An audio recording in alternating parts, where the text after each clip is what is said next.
Go. Mr. Jones of the Manor Farm had locked the hen houses for the night, but was too drunk to remember to shut the pop holes. With the ring of the light from his lantern dancing from side to side, he lurched across the yard, kicked off his boots at the back door, drew himself a last glass of beer from the barrel in the scullery, and made his way up to bed where Miss Jones was already snoring. It had been agreed that they should all meet in the big barn as soon as Mr. Jones was safely out of the way. Old Major had been excited. All the animals were now present except Moses, the tame raven who slept on a perch behind the back door.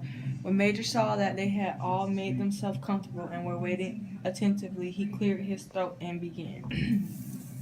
Comrades, you have heard already about the strange dreams that I had last night. But I will come to the dream.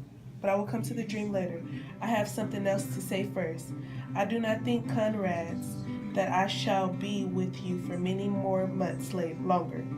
But before I die, I feel that it is my duty to pass on such wisdom as I acquired. I have had a long life.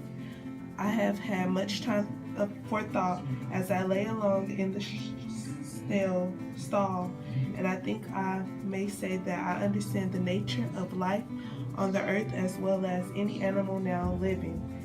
It is about this that I wish to speak to you. Now, comrades, what is the nature of our lives, of this life of ours? Let's face it, our lives are miserable, laborious, and short. We are born, we are given so much food as we kept the breath in our bodies, and those of us who are capable of it are forced to work at the last atom of our strength. And at this very instant, this is our usefulness has come to the end of our slaughter with hideous cruelty. No animal in England knows the meaning of happiness or leisure. After he is a year old, the animal in England is free. The life of the animal is miserable and slavery. This is the plain truth, but is the simple part of our order of nature. It is because the land of ours is so poor that it cannot afford a decent life to those who dwell upon no, comrades, 1,000 times no. The soil of England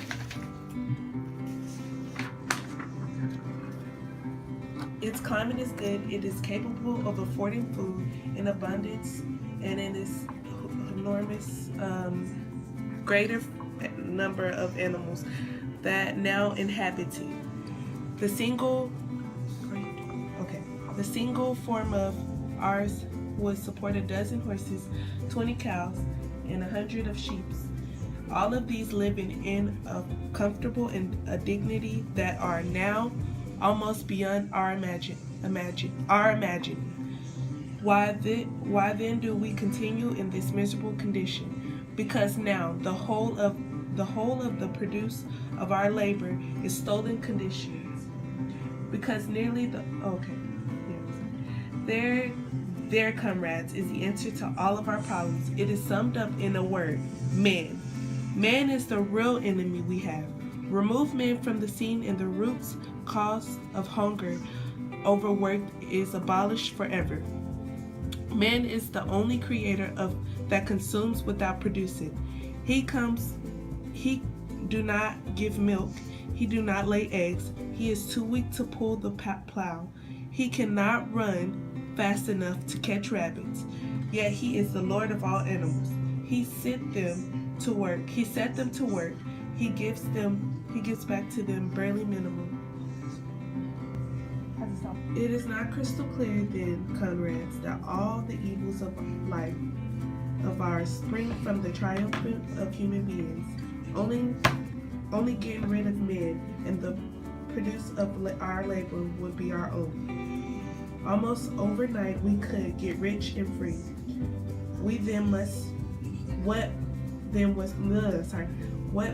must we do? Why work night and day? The first three words. I know the tone in the infancy, and it is long since passed out of my mind. Last night, however, it came back to me in my dream. And what is more, the words of the song also must came backwards. I am certain which we sung by the animals long ago and have been lost to the memory of generations. I will sing you this song now, comrades. I am an old and my voice is hoarse. But when I have taught you the tune, you can sing it better for yourselves. It is called Beast of England.